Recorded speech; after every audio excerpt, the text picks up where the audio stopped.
good day was scheduled for November 22nd, 1963, a sunny day in Dallas. President John F. Kennedy is riding through Dealey Plaza, waving to the crowd.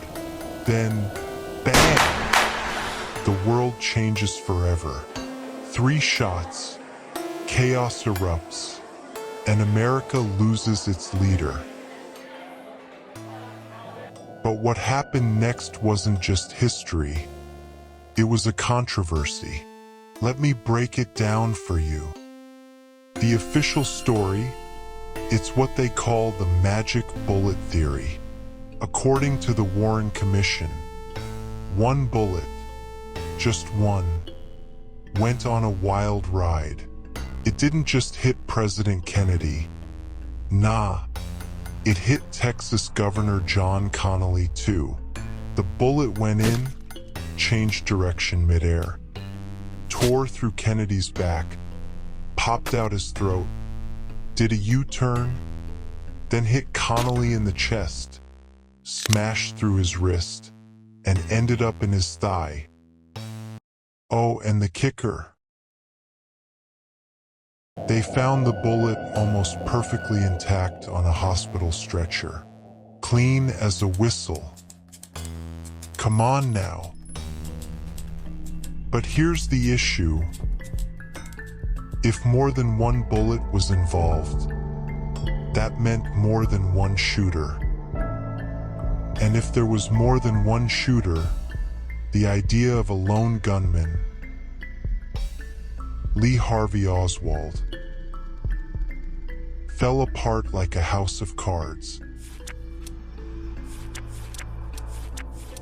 That wasn't just inconvenient, that was dangerous. So the magic bullet theory became the story. The Warren Commission laid it out like scripture. They said, Oswald acted alone, case closed. But the cracks were there from the start. Witnesses heard shots from multiple directions. Forensic experts couldn't match the bullet to the damage.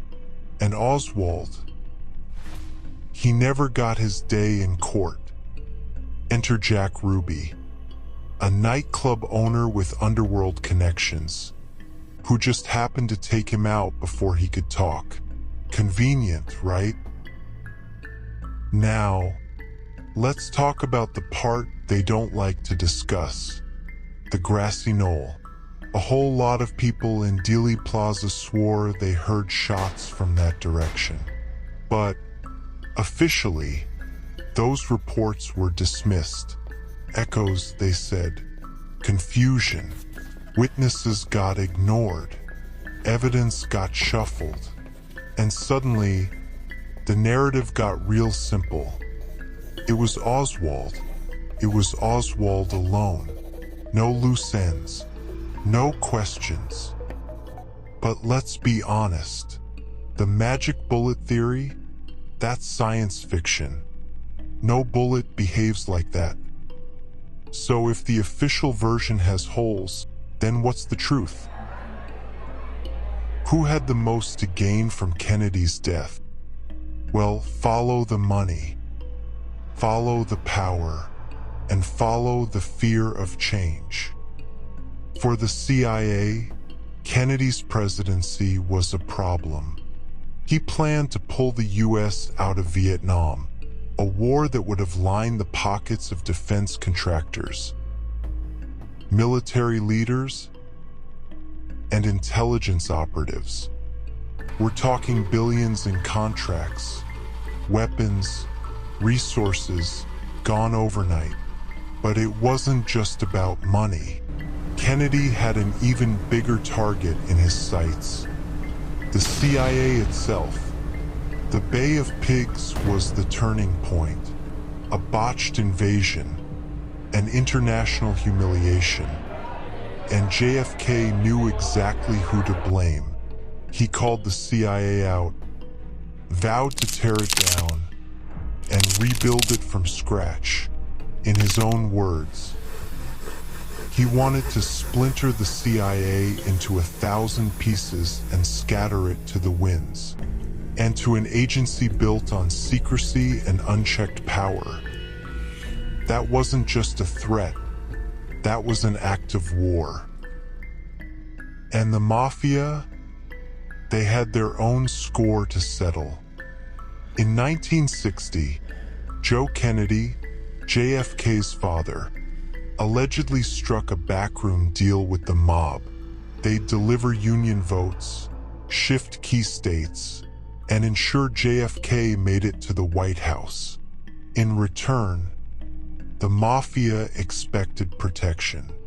But instead of protection, they got a betrayal. Bobby Kennedy came after them hard. He shut down their casinos, targeted their unions, and hauled their biggest bosses into court. Names like Sam Giancana, Carlos Marcello, and Santo Trafficante weren't just losing power. They were losing millions. And for the Mafia, this wasn't just business. This was personal. But here's where things get really interesting. The CIA and the Mafia, they weren't strangers. They had already worked together to try and take out Fidel Castro. The Mafia had the hitmen. The CIA had the resources.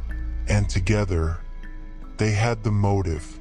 It wasn't hard to imagine them teaming up again, this time, to remove a president who had become a liability. For the CIA, Kennedy's removal meant maintaining control. For the Mafia, it meant revenge and restoring the balance of power. Together, they had the means, the connections, and the ruthlessness to get it done. In the end, what happened on November 22nd, 1963, wasn't just the loss of a president. It was the result of powerful forces protecting their interests. At all costs, the CIA wanted control. The Mafia wanted payback. And Kennedy? He was in their way. The profits were too great, the stakes too high, and the truth? It became collateral damage. So what's the most likely answer? This wasn't just one man with a rifle in a window. It was a collaboration, a coordinated effort between rogue elements of intelligence and organized crime. The CIA had their reasons. The Mafia had theirs. And Oswald, he was the perfect fall guy. Jack Ruby? He made sure Oswald never got to talk. Loose ends were tied up too fast, too neatly, and the official story counted on the public to believe it. A magic bullet? Nah, that was a magic trick, a distraction to keep our eyes off the bigger picture. America deserved better that day in Dallas. But sometimes, the truth doesn't fit the narrative. So instead, we got a story. And now, the only question left is, how much of that story do we really believe?